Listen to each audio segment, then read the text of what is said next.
Yo, y'all, this is Adrian Marcel, and y'all better know I got soul. I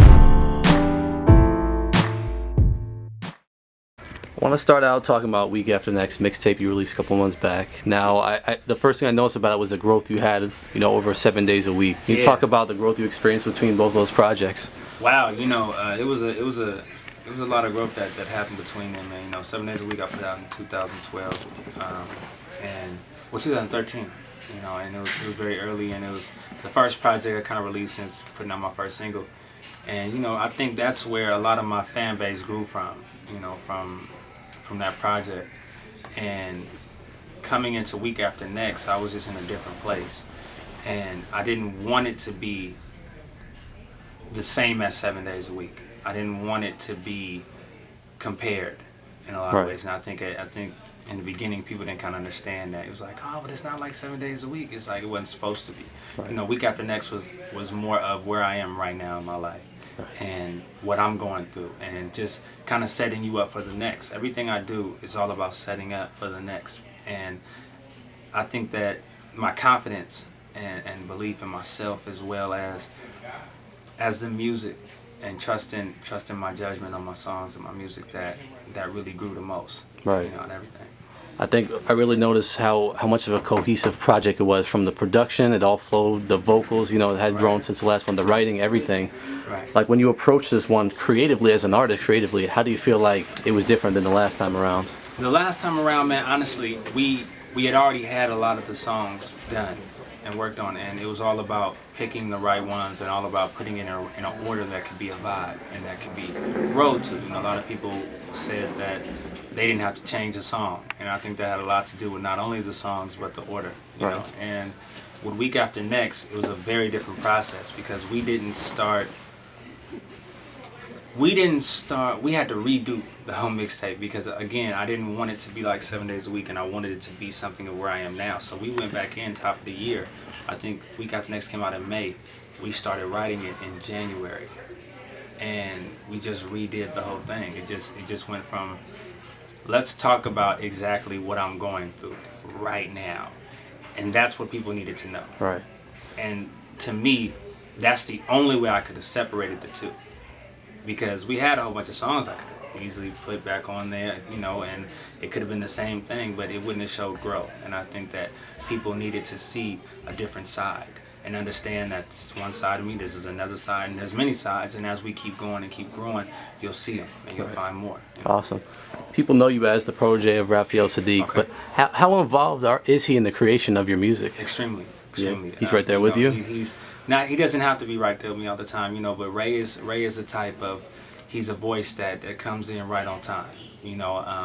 Out of respect, I don't make a lot of moves until I holler at Ray, and just for his advice and his expertise, because he's a legend. He's been around for so long, and he's still going strong, still very relevant, to my generation, younger generations, and the generations before me, So when I do stuff, it's out of some of the lessons that I've learned from him and working with him. So I think that Ray trusts what I do, and he understands that it's an equal passion that I have, and that I take it seriously. And I think when you have somebody who takes their craft seriously, you don't have to babysit them.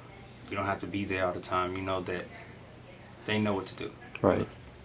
Now you've got the single 2 a.m. It's been gaining traction. Yeah. I noticed that one has a little bit more of a commercial pop feel than more of the rest of the mixtape. Was that intentional, or did it just come out that way naturally? You know what? It definitely was a little intentional. I think that we as artists, we get caught up in trying to do everything that we want to do and everything that we like, and I'm very soulful, and my music is very emotional, but we have to remember that there's a masses that have to hear this, and there are people who don't know 7 days a week, who don't know Week After Next. They just know what the radio plays, and you have to have that commercial radio record. So again, for me, I never put myself in a box. I like to have various different type of songs, different genres of songs, and different situational songs and occasional songs, that no matter what is going on, I have something for that time or that era, And even with that, I'm one of the artists that gets it. You can't fight the current. You know, I love my soulful stuff, but at the same time, I love to turn up and have a good time, and that is another side of me as well. So as long as it doesn't veer away from who I am, I'm down with it. You know. Right. Now your whole Adrian Marcel movement's been building. You've been gaining new fans along the way. You've been doing a lot of shows. You know, BET Experience, Music Matters. You know, here Hot 97 event. You're opening for Keisha Cole. Yeah. And the thing about your live show is your stage presence. To that notice personally, like you command that stage. What has it been like building as a live performer? Oh my gosh, you know, it's every show is just, it kind of feels like there's a new muscle being built. You know, it's like working out. You know, you train, and you start off, you may not be able to lift a 25 pound, but you can lift a 10 pound, and as you keep going, you go from 25 to the 35s to the 45s to whatever it may be. So it's all about building your strength, and I think that every time I hit the stage, I try to take something from it. You know, there's a lot of shows as artists that we do, and there's a lot of opportunities to be seen like that. So I like to just take all of them and allow them to help me build, you know. Right. Now, when listening to both of your mixtapes, I can tell, you know, it feels like these are personal situations you're singing about. Is that mostly what influences you, what you go through in life? Absolutely. Absolutely. I think that, I don't like to veer away from the truth, because I think that's what people have kind of fell in love with about my music, you know, is that it's honest. And I can't portray to you something that I've never been through, or something that I didn't watch closely, someone close to me go through. And it's the best way for people to get to know me, and that's what it's about. You know, your fan base, they want to be close, and they want to feel like they take something from you every chance that they get. And with this, it's no different. You know, for me, I think that I work hard to make my music as a diary, you know, for new generations who find out about it years later, that they can go back and do their history and see a trail, rather than, oh, I see something here, something here. It's straight and narrow. You can see the growth. You know, you can understand that I'm not afraid to give you honesty and to be honest about anything that has to do with my story. So that's awesome. Love it. Yeah, thank you. And then just talk about what's coming next. You've had both mixtapes, the singles out. What can we expect next? Well, now we got an EP that's going to drop. It's actually the last installment to the Week series. So we're looking at the last damn week. Okay. And it's a few different meanings for that, of course. But that's in a few months. I'm going to put that out. And it'll be almost like a few records that are for sure gonna represent the album GMFU that we're looking at for top of the year next year. Awesome.